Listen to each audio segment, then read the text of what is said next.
In this video, I want to talk about how you can get buying power on Webull.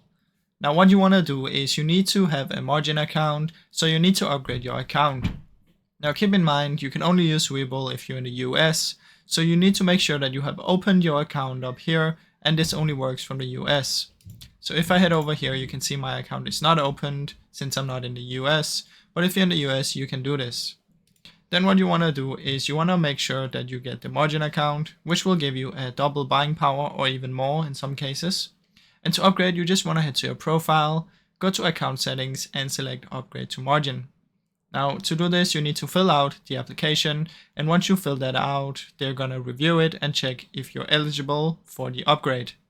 Now once you've done this, they're either going to accept you or not accept you, and if you get accepted, you will now have buying power. Now I really hope you enjoyed this short video.